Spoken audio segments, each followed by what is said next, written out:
Los evangelios canónicos relatan que, después de la resurrección, las primeras en acudir al sepulcro fueron mujeres.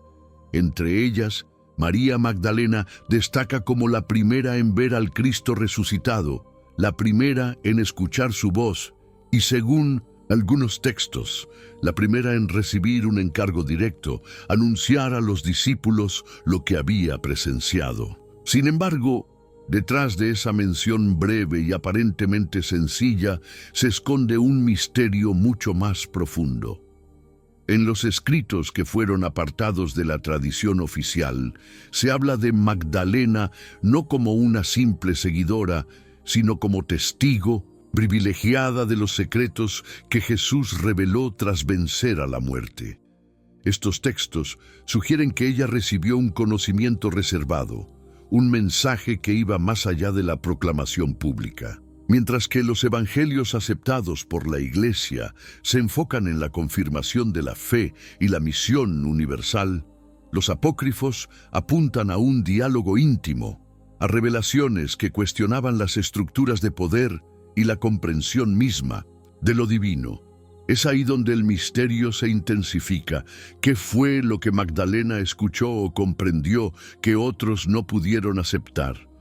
Algunos estudiosos creen que este papel de guardiana de la verdad la convirtió en una figura incómoda para los primeros líderes, sobre todo en un contexto en el que el testimonio femenino carecía de valor oficial. Así, lo que comenzó como una revelación gloriosa se transformó con el tiempo en un secreto prohibido, relegado a los márgenes de la historia.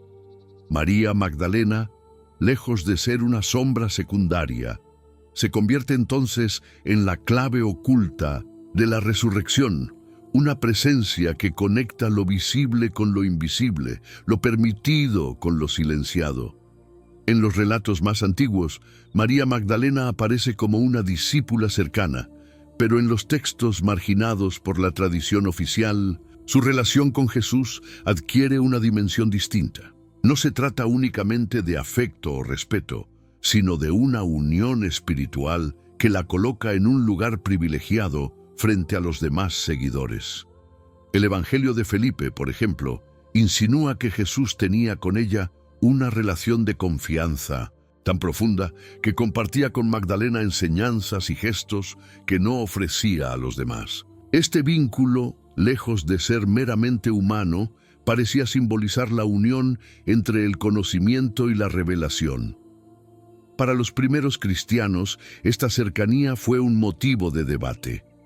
Mientras algunos veían en Magdalena a la discípula amada, receptora de misterios sagrados, otros consideraban su presencia como un desafío a la autoridad masculina que buscaba imponerse tras la muerte del Maestro. La relación entre ambos fue, por tanto, interpretada de formas opuestas, como signo de sabiduría divina para unos y como amenaza para la estructura patriarcal que comenzaba a consolidarse en la Iglesia.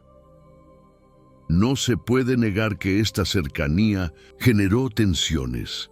En varios escritos apócrifos, Pedro se muestra incómodo con la posición de María, cuestionando por qué Jesús habría revelado a una mujer aquello que no compartió con todos. La respuesta que se sugiere en estos textos es contundente.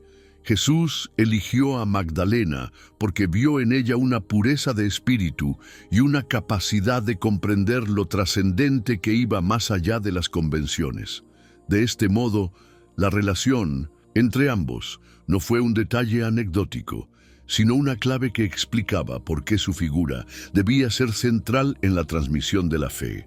Fue precisamente esta cercanía la que llevó a que su voz fuera silenciada, pues aceptar su lugar significaba transformar de raíz la manera en que se entendía la comunidad cristiana naciente. Entre los escritos que nunca llegaron a formar parte del canon oficial se encuentran documentos que dan a María Magdalena un papel sorprendentemente distinto al que predomina en la tradición. El llamado Evangelio de María, descubierto en fragmentos del siglo II, muestra a una mujer que no solo fue testigo de la resurrección, sino también mensajera de enseñanzas reservadas. Allí, Magdalena transmite a los demás discípulos palabras secretas de Jesús, palabras que revelaban el camino interior hacia la libertad del alma y la comprensión del reino. Otros textos gnósticos, como el Evangelio de Felipe o el Pistis Sophia, refuerzan esta visión. En ellos, Magdalena aparece como interlocutora directa de Cristo, capaz de formular preguntas profundas y recibir respuestas que iban más allá de la enseñanza pública. En esas líneas no se muestra a una mujer marginada, sino a una guía espiritual que entendía los misterios de lo divino con una claridad que incluso algunos apóstoles no alcanzaban. Estos evangelios, sin embargo, no fueron aceptados por la Iglesia primitiva. La razón no fue únicamente teológica, sino también política. Reconocer a María Magdalena como depositaria de revelaciones implicaba aceptar que una mujer había recibido de Jesús el encargo de transmitir lo más sagrado, rompiendo las jerarquías establecidas. Así, los textos fueron relegados, tachados de heréticos y condenados al olvido, aunque en silencio sobrevivieron siglos hasta volver a salir a la luz en tiempos modernos.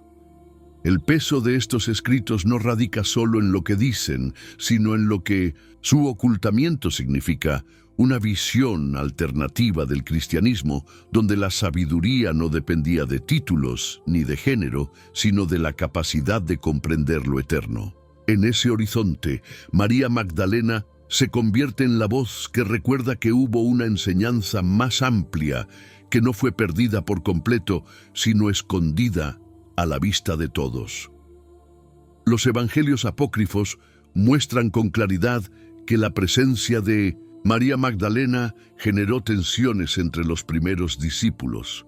En el Evangelio de María, después de que ella comparte las enseñanzas secretas que Jesús le habría confiado, Pedro reacciona con dureza. Sus palabras dejan entrever celos y desconfianza. Cuestiona cómo es posible que el Maestro haya revelado algo tan profundo a una mujer y no a ellos, que lo habían acompañado durante su ministerio. Esta escena revela una grieta que no se trataba solo de fe, sino también de poder.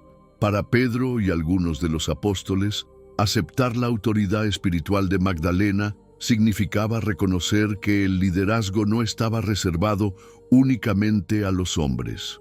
Por eso, la figura de María se convirtió en un punto de disputa. En contraste, en esos mismos textos, otros discípulos, como Leví, la defienden, reconociendo que Jesús la eligió porque vio en ella un corazón dispuesto a comprender lo divino.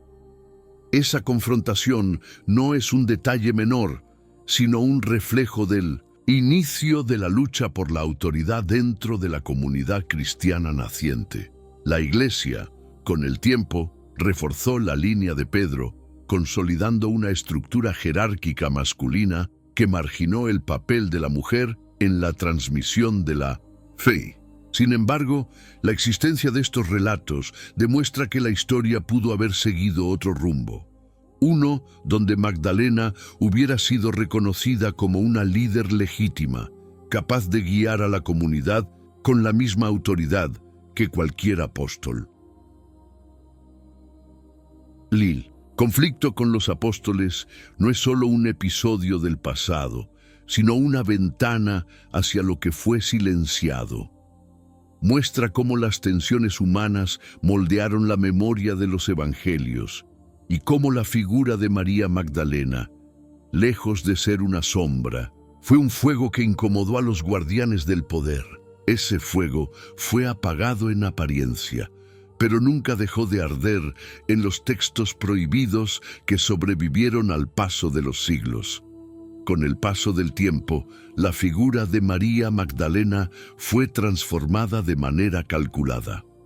Lo que en los textos antiguos La mostraba como discípula cercana, maestra y testigo privilegiada. En la tradición oficial terminó reduciéndose a la imagen de una pecadora arrepentida. Este cambio no fue casual. Responde a la necesidad de silenciar la idea de que Jesús había confiado sus revelaciones más profundas a una mujer, rompiendo los esquemas de poder que ya comenzaban a consolidarse en la Iglesia. La memoria de Magdalena quedó así dividida. Por un lado, los evangelios canónicos que apenas mencionan su papel y la vinculan al arrepentimiento. Por otro, los escritos prohibidos que revelan a una mujer fuerte, sabia y cercana al corazón mismo de Jesús. Esa contradicción habla de una verdad incómoda, que el cristianismo primitivo no fue un bloque uniforme, sino un conjunto de voces, algunas de las cuales fueron silenciadas para dar paso a una versión oficial de la fe. Lo que la Iglesia no quiso contar no es solo la cercanía de Magdalena con Jesús, sino el mensaje que representaba. Ella encarnaba una visión del cristianismo donde el reino no dependía de estructuras, templos o jerarquías, sino de un conocimiento interior accesible a todos. Reconocerlo habría cambiado el rumbo de la historia, porque habría otorgado a la mujer un lugar central en la espiritualidad cristiana. Hoy, al recuperar los textos ocultos y darles voz, se abre una posibilidad distinta, la de ver a María Magdalena no como la sombra que nos pintaron, sino como la luz que fue escondida. Su historia, silenciada durante siglos, emerge ahora como un recordatorio de que lo prohibido no desaparece, sino que espera pacientemente el momento de ser revelado. Y tal vez ese momento sea ahora, cuando las preguntas resurgen y la verdad vuelve a reclamar su lugar.